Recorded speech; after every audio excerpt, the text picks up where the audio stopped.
आज हम Telangana state Hindi class 6 first language Hindi class 6 book का नाम है बाल बसंत और चैप्टर नंबर है 7। चैप्टर का नाम है पार नजर के, जिसको लिखे हैं नार्लेकर जी ने, जगदीश चंद्र नार्लेकर जी के द्वारा लिखा गया पार नजर के। Telangana state class 6 Hindi first language बाल बसंत टेक्स्ट बुक का ये चैप्टर नंबर 7 पार नजर के। वह एक सुरंगनुमा रास्ता था। सुरंगनुमा यानी कि एक जो टनल टाइप का एक रास्ता वहां पे जा रहा था, टनल सुरंगनुमा। आम आदमी के लिए इस रास्ते से होते हुए जाने की मनाही थी। लेकिन जो आम आदमी के लिए वो रास्ते से जाना सबके लिए मनाही था, रिस्ट्रिक्शन एरिया था वो रास्ता। लेकिन छोटू ने एक दिन अपने पापा का सिक्योरिटी पास लिया और जो जा पहुंचा सुरंग में। फिर क्या हुआ, जो एक लड़का था छोटू, उसका जो पापा एक सिक्योरिटी ऑफिसर थे, तो वहां से उनका पास ले लिया और वहां से वो सुरंगनुमा रास्ते से जाने के लिए वो रेडी हो गया वहां पे। छोटू, कितनी बार कहा है तुमसे कि इस तरफ मत जाया करो। वो छोटू से उसके डैडी बोले थे कि कहाँ पे, यहाँ पे मत जाया करो बोल के बोले थे। फिर पापा क्यों जाते हैं इस तरफ रोज रोज? तो फिर पापा क्यों जाते हैं इस तरफ, इस छोटे से सुरंगनुमा रास्ते से बोल के वो क्वेश्चन करते हैं। पापा को काम पर जाना होता है। उसके पापा सिक्योरिटी ऑफिसर थे, तो वो उस तरफ से रास्ते से जाने के लिए उनको परमिशन मिला था। रोजाना यही वार्तालाप हुआ करता था छोटू की माँ और छोटू के बीच। छोटू की माँ और उसके बीच में यही बात हमेशा कन्वर्सेशन यानी कि वार्तालाप होता था। उस तरफ एक सुरंगनुमा रास्ता था और छोटू के पापा इसी सुरंग से होते हुए काम पर जाया करते थे। छोटू के पापा भी इस तरफ से ही काम पर जाया करते थे। आम आदमी के लिए इस रास्ते से जाने की मनाही तो आम आदमी के लिए उस रास्ते से जाने के लिए वो मना ही करते थे। लेकिन वो उसके पापा सिक्योरिटी ऑफिसर थे, तो उनको मनाया नहीं था। वो उसी रास्ते से जा रहे थे, सुरंगनुमा रास्ते से। चंद चंद चुनिंदा लोग ही इस सुरंगनुमा रास्ते का इस्तेमाल कर सकते थे और छोटू के पापा इन्हीं चुनिंदा लोगों में से एक थे। तो छोटू के पापा भी इन लोगों से ही थे। इन लोगों के जैसे कि उस छोटे से रास्ते से ही वो लोग जाया करते थे। आज छुट्टी थी और छोटू के पापा घर ही पर आराम कर रहे थे। नजर बचाकर छोटू ने चोरी छिपे पापा का जो सिक्योरिटी पास हथियार ले लिया और चल दिया सुरंग के तरफ से। तो उसके जो पापा का रखे थे जो सिक्योरिटी पास को वो चुरा के वो चल दिया, वो सिक्योरिटी पास लेकर वो सुरंगनुमा रास्ता से जाने के लिए। वैसे तो उसकी पूरी कॉलोनी ही जमीन के नीचे बसी, तो जो उसका जो कॉलोनी जहाँ पे रहता था वो पूरा जमीन के नीचे ही बसी थी, मतलब अंडरग्राउंड एरिया में। यह जो सुरंगनुमा रास्ता था, अंदर दिए जल रहे थे, अंदर में दिए यानी कि जो लैंप जलता था वहां पे। और प्रवेश करने के लिए पहले एक बंद दरवाजे का सामना करता था। वहां पे एक बंद दरवाजा था, वहां पे एक जो सिक्योरिटी पास डालने से वो दरवाजा खुलता था। दरवाजे में एक खांचा बना हुआ था। छोटू ने खांचे में कुछ डाला और कार्ड डाला। वो जो कार्ड लेके आया था सिक्योरिटी कार्ड, वो पास उसमें डाल दिया और तुरंत दरवाजा वो खुल गया। सिम सिम दरवाजा जैसे खुल जाता है, वो सिक्योरिटी पास मिलते वो कोड से वो खुल गया दरवाजा। छोटू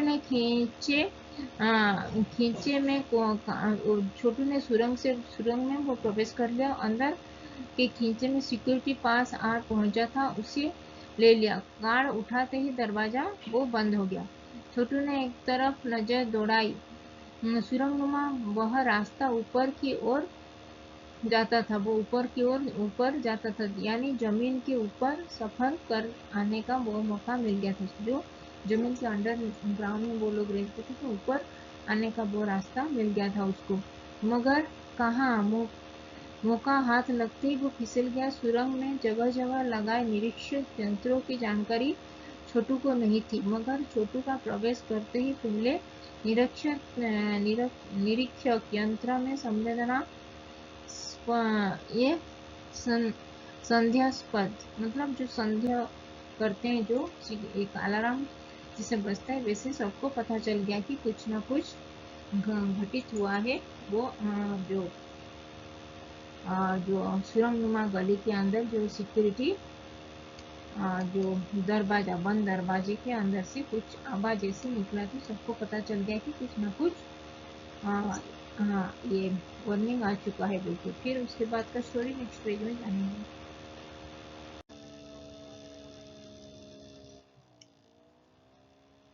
दर्शाने वाली हरकत हुई। इसने छोटे कद का व्यक्ति सुरंग से कैसे आया बोल के वो लोग सोचने लगे। दूसरे निरीक्षक यंत्र ने तुरंत छोटू की तस्वीर खींच ली। वो छोटू का तस्वीर वहां पे वो कैमरे से खींच लिया गया। किसी एक नियंत्रण केंद्र में इस तस्वीर को जांच की गई और खतरे की सूचना दे दी गई। ये सब लोग खतरा, ये अलार्म वहां पे बज गया था अलार्म, तो सब लोग को पता चल गया कि यहाँ पे कुछ ना कुछ कोई गुस्सा आया है बोल के। इन सारी गतिविधियों से अनजाने छोटू आगे बढ़ रहा था। वो छोटू को पता नहीं था ये सब हो रहा है, तो उसका फोटो भी क्लिक हो चुका है और सबको पता चल चुका है कि वो उसके अंदर है। सभी जाने कहां से सिपाही दौड़े चले आए, छोटू को पकड़कर वापस घर छोड़ाए। फिर छोटू को लेके घर पे छोड़ाए। घर पर माँ छोटू का इंतजार कर रही थी। बस अब छोटू को खैरियत न थी। छोटू के पापा ने होते तो छोटू का बचना भी मुश्किल हो जाता। छोड़ो भी, मैं इसे समझा दूंगा सब, फिर वह ऐसी गलती कभी नहीं करेगा बोल के वो उसके पापा सिक्योरिटी गार्ड सिपाही लोग को बोल दिए। पापा ने छोटू को बचा लिया। बोले, छोटू, मैं जहाँ काम करता हूँ मैं वह क्षेत्र जमीन के ऊपर है। आम आदमी वहाँ पे नहीं जा सकता, क्योंकि वहाँ के माहौल में जो ही नहीं, मतलब वहाँ पे कोई भी नहीं जा सकता। वहाँ पे माहौल में जी ही नहीं सकता वहाँ पे। मैं वहाँ एक खास किस्म का स्पेस सूट पहनकर वहाँ पे जाता हूँ। इस स्पेस सूट में मुझे ऑक्सीजन वहाँ पे मिलता है और जिससे मैं सांस ले सकता हूँ। इसी से वो जहाँ पे जो काम करते हैं वहाँ पे ये ऑक्सीजन की कमी है, तो इसीलिए वो एक ड्रेस पहन के जाते हैं वहाँ पे और फिर उससे वो सांस लेके काम कर पाते हैं। इसी स्पेस सूट को वजह से बाहर को ठंड से मैं अपने आप को भी बचा सकता हूँ, सांस ले सकता हूँ। तो खास किस्म के जूते भी वहाँ पे वजह से मैं जमीन के ऊपर मेरा चलना भी मुमकिन हो जाता है। जमीन के ऊपर चलने फिरने के जूते को वजह से जमीन के ऊपर मेरा चलना फिरना भी हो जाता है। जमीन के ऊपर चलने फिरने के लिए हमें एक विशेष प्रकार की प्रशिक्षण भी वहाँ पे दिया जाता है, वहाँ पे ट्रेनिंग दिया जाता है वहाँ पे कैसे चलने के लिए। छोटू सुन रहा था सब कुछ। पापा आगे बताने लगे कि एक समय था जब हम अपने मंगल ग्रह पर सभी लोग जमीन के ऊपर ही रहते थे, बगैर किसी तरह के यंत्रों की मदद के, बगैर किसी खास किस्म की पोशाक के हमारे पूरक जमीन के ऊपर रहा करते थे। लेकिन धीरे धीरे वातावरण में परिवर्तन आने लगा। कई तरह के जीव धरती पर रहा करते थे। एक के बाद एक सब लोग मरने लगे और इस परिवर्तन की जड़ में था सूरज में हुआ परिवर्तन। वहाँ पे सूरज में हमें रोशनी मिलती है और उष्णता भी वहाँ पे मिलता है। यहाँ इन्हीं इसमें जीवों का भी पोषण होता है। सूरज में परिवर्तन होते ही यहाँ का प्राकृतिक संतुलन भी बिगड़ गया। प्रकृति के बदले हुए रूप का सामना करने में यहाँ के पशु पक्षी, पेड़ पौधे, अन्य जीव जंतु सक्षम साबित हुए। केवल हमारे पूर्वजों ने यह स्थिति का सामना किया था वहाँ पे। अपने तकनीकों ज्ञान के आधार पर हमने जमीन के नीचे अपना घर बना लिया। जमीन के ऊपर लगे विभिन्न यंत्रों के सहारे हम सूर्य शक्ति, सूरज की रोशनी और गर्मी का इस्तेमाल करने आ रहे हैं।